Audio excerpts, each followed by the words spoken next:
Neuroscience Audiobooks presents What is God? What is the Devil? A layered review, psychological framework, and divine interpretation by Ryan C. Sanders. Executive summary. Have you ever noticed the moment life feels out of control is usually the same moment you start looking for something higher, not louder, not external, just higher? Most debates about God fail because they chase who God is instead of asking, what is God? This work frames God not as a distant authority figure, but as an operational reality, a functional intelligence within you that stabilizes meaning, regulates emotions, and guides decision making. God is not a deity you obey. God is a presence you consult. When people call on God, they're not leaving reality. They're reorganizing it from the inside out. Layer 1, the linguistic and historical reality. Imagine being born into a world where the word God never existed. Would the experience disappear or just a label? The word God is inherited, not original. Proto-Germanic, Gudan, a deity, written use 4th through 6th century CE, preceded by Sumerian, Egyptian, Hebrew, Sanskrit, Greek systems. Different languages, same question. What is the source behind everything? Here's the shift. People have argued for centuries over the correct name while quietly experiencing the same internal phenomenon. So if the word isn't the point, what are people actually doing when they use it? Layer 2. What people are actually doing when they call on God. Think about the last time you were overwhelmed, not slightly stressed, but fully stretched mentally, emotionally, maybe even physically. What did you do? You paused, you looked up, inward, or somewhere beyond the moment. That action matters. When people pray or reflect, they are redirecting attention from chaos to coherence, releasing emotional pressure, creating psychological distance from the problem. Internally, 3 things happen. Cognitive reframing. The situation shifts from random threat to meaningful process. Number 2, nervous system regulation. The body slows down, breathing changes, clarity returns. Number 3, external anchoring. You stop feeling alone inside the moment. From the outside, God becomes a witness, a reference point, a stabilizer. But here's where it gets interesting. What if the thing you're calling on is not outside of you at all? Layer 3, the psychological reframe. God as inner reality. Have you ever had a moment where you just knew something was right before you could explain it? That quiet knowing, that steady voice that doesn't panic, that's the space we're talking about. God is the deepest, most coherent intelligence within the human system, not a figure in the sky, a function in the mind-body system. When activated, it knows before language, feels truth before logic, claims the body before thought catches up. So how do you actually access that state on demand? Layer 4, God, the generator of decisions. Let's make this practical, not philosophical, usable. G, ground/generator, the place where your worth is not being negotiated. I am enough, even before I fix anything. O, for observer/of, the part of you that watches your thoughts instead of becoming them. And D, director, decisions, the part that decides what happened next. When someone says, I'm asking God, they are returning to stability, observing clearly, and choosing intentionally. And here's the part most people don't realize. Your body already knows how to do this. Layer 5, neuroscience and coherence. Ever notice how your best decisions rarely happen in panic? That's not a coincidence. It's biology. Prefrontal cortex, activated clarity. Amygdala, calmed, fear reduced. Thought plus emotion aligned equal coherence. This is why people report, I felt peace. I just knew what to do. Something told me, But not everyone lives from that place. Most people are reacting, not responding. Layer 6, exist versus insist. There's a difference between living and being led by life. Most people exist, chasing approval, reacting to outcomes, adjusting identity based on feedback. But some people are beginning to insist. They generate value internally. They move from alignment. They choose integrity over image. And when that alignment is lost, something else takes over. The devil. A layered reality, theology, tradition, and psychology. Let's be honest. Most people don't fear the devil because they've studied the text. They fear the version they've been told.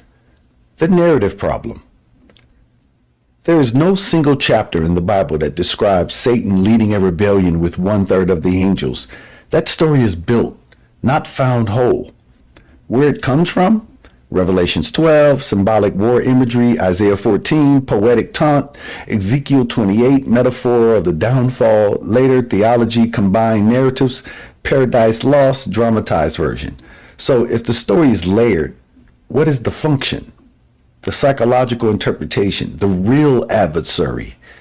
What if the greatest enemy you've ever faced never needed to enter the room? The devil represents the misaligned, reactive, fear-driven aspect of the mind, not external, internal, the ego, the misunderstood mechanism. That voice in your head that doubts you, rushes you, pressures you.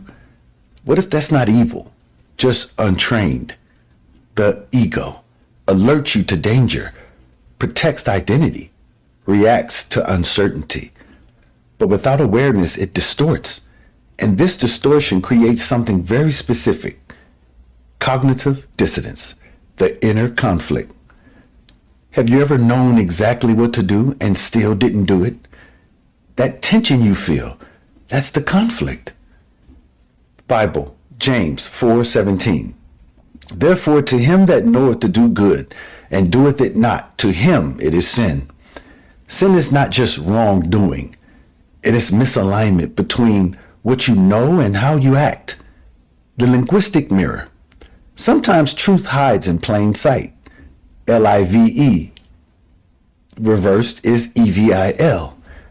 L-I-V-E-D. Reversed is D-E-V-I-L. Same letters, different orientation. Perspective determines experience. The alchemist of the mind, every moment, gives you two options: react or reinterpret. You don't control every situation, but you control how you read it. And that changes everything. Final message: stay present, stay aware, because the moment awareness drops, you don't just experience life, you misinterpret it. And misinterpretation creates suffering. Bottom line, you're not here to control everything. You're here to interpret clearly and respond with alignment.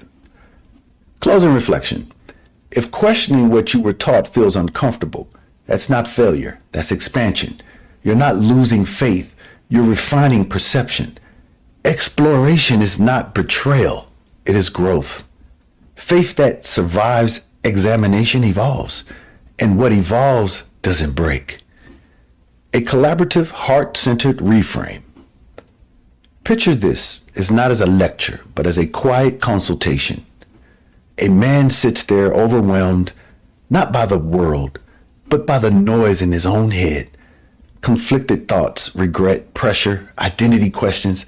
That moment where you ask, am I good or am I failing? That's where this conversation begins. What God is in practical terms. God, in this frame, is not a distant figure grading your behavior.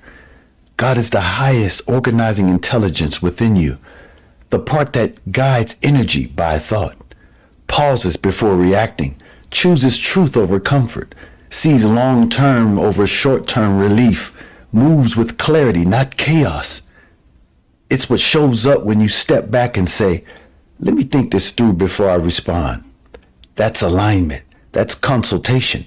That's calling on God in real time. what the devil is without the mythology.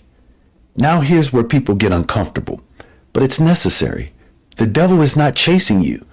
It's the unregulated reactive system within you.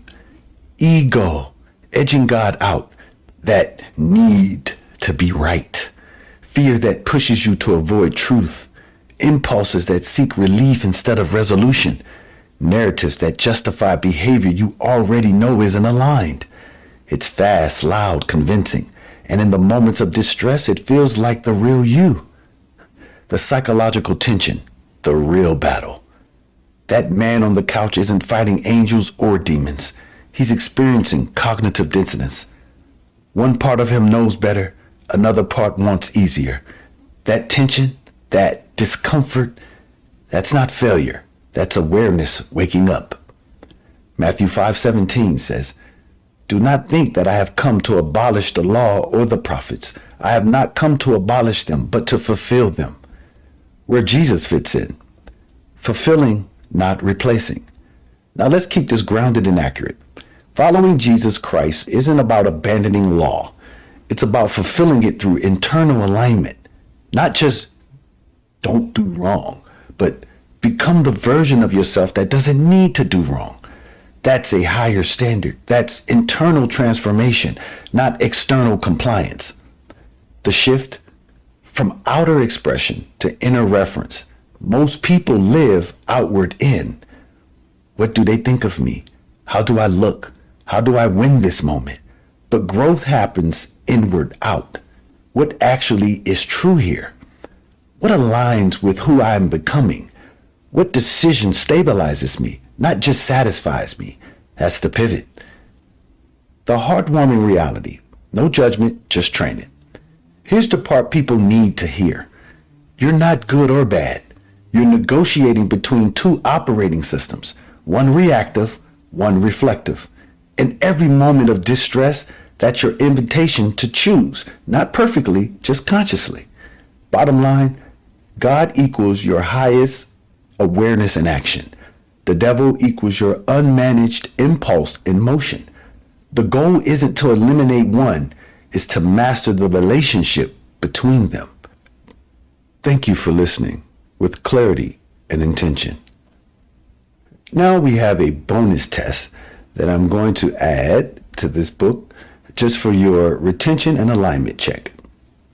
What is God versus what is devil? Part 1, multiple choice, choose the best answer. Number 1, in this framework, what is God?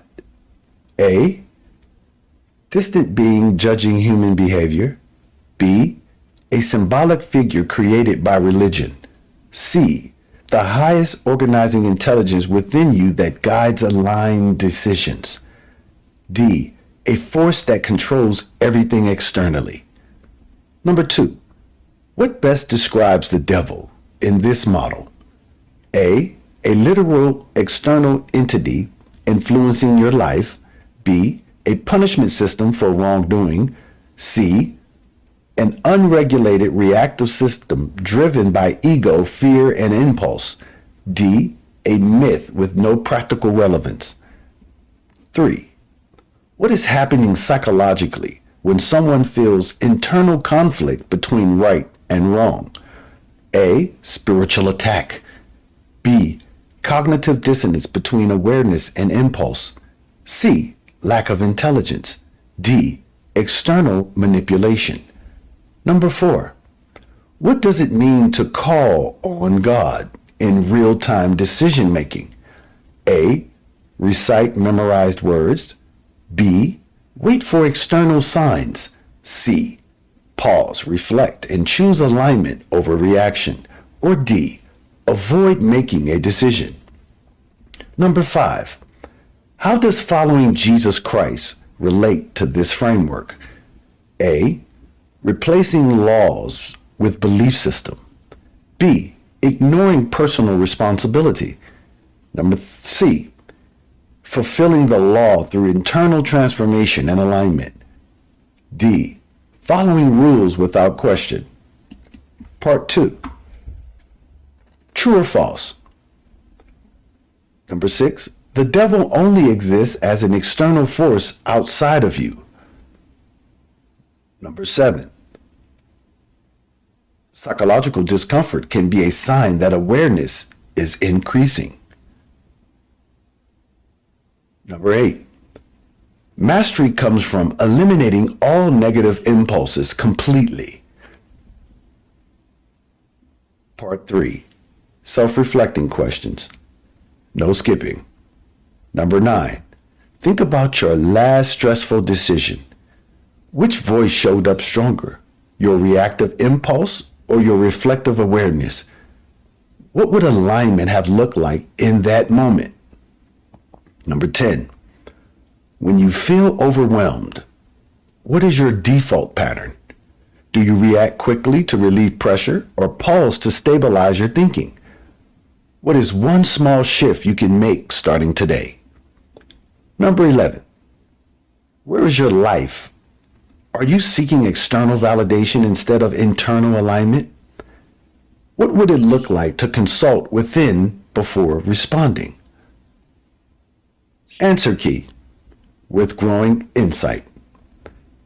Number 1, C, God is internal alignment, not external control. Number 2, C, the devil is unmanaged internal reactivity. Number 3, B, that tension is cognitive dissonance, growth zone. Number 4, C, pause equals power. That's the move. 5, C, fulfillment happens through transformation, not surface behavior. Number 6, false, the real influence shows up internally. Number 7, true, discomfort often means awareness is waking up. Number 8, false, it's about management, not elimination. All right, guys, that's it on that. Please go to RCS Audiobooks on YouTube, like, subscribe so you can stay updated on these amazing books that is changing perspectives all over the place. I am grateful for your time and thank you for listening.